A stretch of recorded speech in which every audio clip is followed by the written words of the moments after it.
नमस्कार दोस्तों, स्वागत है आपका मन मैनिफेस्ट वॉयज पे। और आज हम आपको एक बहुत ही दिलचस्प और प्रेरणा भरी कहानी सुनाने जा रहे हैं। आशा करती हूँ आप कहानी को अंत तक सुनेंगे। पूरी दुनिया में पक्षियों की 10,000 से भी ज़्यादा प्रजातियाँ पाई जाती है। सभी के वही दो पंजे, दो पंख और एक गर्दन होती है। लेकिन इन्हीं में से एक ऐसा पक्षी है जिसकी एक अलग ही पहचान है, जो आसमान का सीना चीर के हज़ारों मीटर ऊपर 120 किलोमीटर पर आवर की रफ्तार से उड़ता है, जो खुद के कई गुना अधिक वजन के शिकार को भी अपने पंजों पे दबोच कर उड़ जाता है। और इसीलिए उसे पक्षियों का राजा भी कहा जाता है, जिसे हम बाज के नाम से जानते हैं। और एक बाज इतना ऊंचा मुकाम हासिल करता है अपनी ट्रेनिंग और अपने पुनर्जन्म की वजह से। अगर आप भी इस दुनिया में एक मुकाम हासिल करना चाहते हैं तो एक बाज को बाज बनने का पूरा सफ़र आपको जानना बहुत ज़रूरी है, क्योंकि 25 से 30 की उम्र तक आने के बाद भी लोगों को रिस्क लेने से डर लगता है। लेकिन एक बाज के जीवन की शुरुआत ही रिस्क से होती है। जिस उम्र में बाकी पक्षियों के बच्चे सिर्फ ची ची करना सीखते हैं, उस उम्र में एक मादा बाज अपने बच्चों को पंजों में दबोच कर हज़ारों मीटर आसमान की ऊंचाइयों में उड़ जाती है, उसे ये बताने के लिए कि तेरा जन्म आसमान का सीना चीर के सबसे ऊपर उड़ने के लिए हुआ है। तेरा जन्म पक्षियों का बादशाह बनने के लिए हुआ है। ज़मीन से हज़ारों मीटर ऊपर ले जाकर मादाबाज अपने पंजों से उसे छोड़ देती है, और यहीं से शुरू होती है उसकी हाई रिस्क ट्रेनिंग। वो चूज़ा ज़मीन की तरफ तेज़ी से गिरने लगता है। थोड़ा नीचे आता है तो उसके पंख खुलने लगते हैं। नीचे आते आते वो अपने पंख फड़फड़ाने लगता है, लेकिन वो अभी तक उड़ना नहीं सीखा है। वो ज़मीन से कुछ ही ऊपर होता है। ऐसा लगता है कि कुछ ही सेकंड में उसका जीवन समाप्त हो जाएगा। लेकिन अचानक एक पंजा उसे अपने गिरफ्त में लेता है और वापस आसमान में उड़ जाता है। वो पंजा होता है उसकी माँ का, जो उसके पीछे उड़ रही थी। उसकी ये ट्रेनिंग तब तक चलती रहती है जब तक वो उड़ना नहीं सीख जाता है। इतनी हाई रिस्क ट्रेनिंग के होने के बाद भी इस दुनिया को एक बाज मिलता है।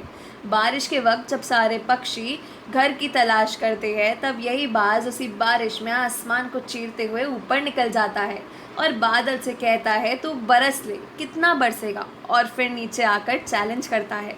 एक बाज की उम्र लगभग 70 साल की होती है। जब वह 40 साल का होता है तब एक परेशानी उसकी ज़िंदगी में मौत बनकर आती है, जो आपकी परेशानियों की तुलना में बहुत बड़ी होती है, क्योंकि 40 साल की उम्र में बाज की चोंच इतनी मुड़ जाती है कि उसे शिकार निगलने में बहुत परेशानी होती है। उसके पंख भारी हो जाते हैं, छाती से चिपकने लगते हैं, जिससे उड़ना बहुत मुश्किल हो जाता है। उसके पंजे लंबे और लचीले हो जाते हैं, जिससे वो शिकार को सही से नहीं पकड़ पाता है। अब उस बाज के पास सिर्फ 3 रास्ते होते हैं। पहला, वो अपने शरीर को त्याग सकता है।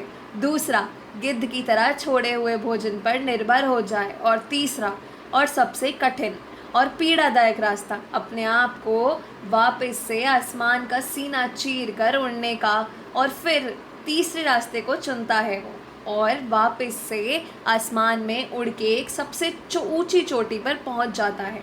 वहाँ पर अपना घोंसला बनाता है और फिर शुरू होता है परेशानियों को जड़ से उखाड़कर आसमान में उड़ने का सफ़र।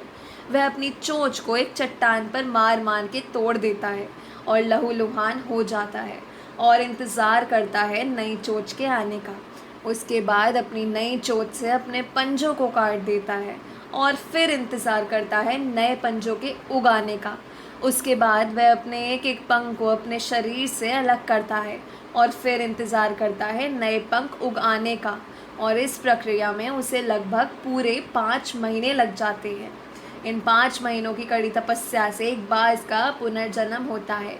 वो फिर से तैयार हो जाता है, आसमान का सीना चीर करने के लिए फिर से उड़ पड़ता है। जो 3 रास्ते बाज के पास थे, वही 3 रास्ते आपके पास होते हैं। लेकिन कुछ लोग पहले रास्ते को चुनते हैं और परेशानियों के तले दबकर सुसाइड कर लेते हैं। ज़्यादातर लोग दूसरे रास्ते को चुनते हैं। वो परेशानियों का बोझ पड़ते ही अपने लक्ष्य को छोड़कर एक नॉर्मल लाइफ जीने लगते हैं। और कुछ वो लोग भी होते हैं जो इस परेशानियों को लात मारकर अपनी मेहनत के दम पर बाज की तरह आसमान की बुलंदियों को छूते हैं। तो दोस्तों, बाज की ये ट्रेनिंग हमें बहुत बड़ी सीख देती है। अगर रिस्क लेना पड़े तो लो, अपने फील्ड में अपने आप को इतना ट्रेन कर लो कि उस फील्ड में आपसे ऊपर उड़ने के बारे में सोच कर भी लोगों के पसीने छूट जाए। तभी आप अपने फील्ड के बादशाह बन पाओगे। आशा करती हूँ आपको ये कहानी पसंद आई होगी। ऐसे और कंटेंट के लिए हमारे चैनल को सब्सक्राइब करना ना भूलें।